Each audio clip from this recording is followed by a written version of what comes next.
grabe na saksiyan namin, kumuha ng basura.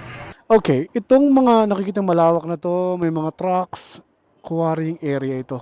May pinakadulo na yon. Ito, yan, part na yan. Yan ang landfill na gumuho. Sa Montalban. Grabe. Kawawa mga tao. Pasig, grabe. Ibig sabihin, ang mga nagdadala ng basura dito, hindi lang Rizal, pati Pasig. Boss, saan yung landfill na gumuho? Sa unahan pa yon? Ah, nakasarado na daw? Sarado na? Ah, makapasok kung sa loob. Kita ba yun sa bundok? Saan bundok? Doon sa kabila. Salamat boss ha. Thank you.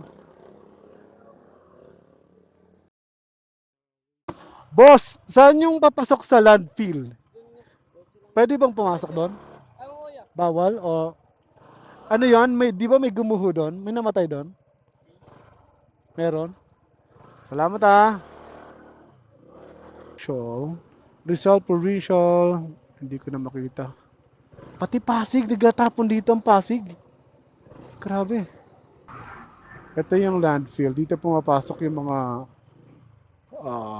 truck ng basura. Bawal nang pumasok. Ito yung mga Pasig, grabe. Ibig sabihin, ang mga nagdadala ng basura dito, hindi lang Rizal, pati Pasig. Oh, nakikita ko yung mga truck eh.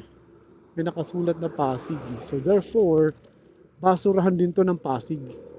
Okay, itong mga nakikitang malawak na to, may mga trucks, quarrying area ito. So, ito na yung mga sila yung mga kumukuha ng mga lupa. Yung part na yon, sa may pinakadulo na yon, ito, yan, part na yan. Yan ang landfill na gumuho dito sa Rodriguez, Rizal. Ang hanggang dun yan sa taas, basurahan yan. Kanina, galing ako sa kabila, bawal pumasok. Kaya, sinubukan ko dito sa part ng papuntang Mount Oro kasi kita to. Ayun, yung mga truck na yon na medyo magkasunod-sunod doon at medyo tambak-tambak ang mga parang establishments. Yan na yung landfill na gumuho. Malawak yan. Ito po ano nangyari dito sa Rodriguez, Rizal.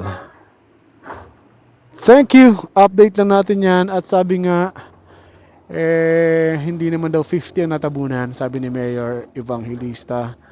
Ang natabunan ay 3 ata yon at may 1 patay. Pero hinahanap pa yung iba. Sana ay makuha na yung bangkay. Ngayon, i-update ko na rin po kayo na 3 po yung missing, pero yung isa po sa missing ay na-retrieve na, nakuha na kahapon. Nakuha na rin ng pamilya.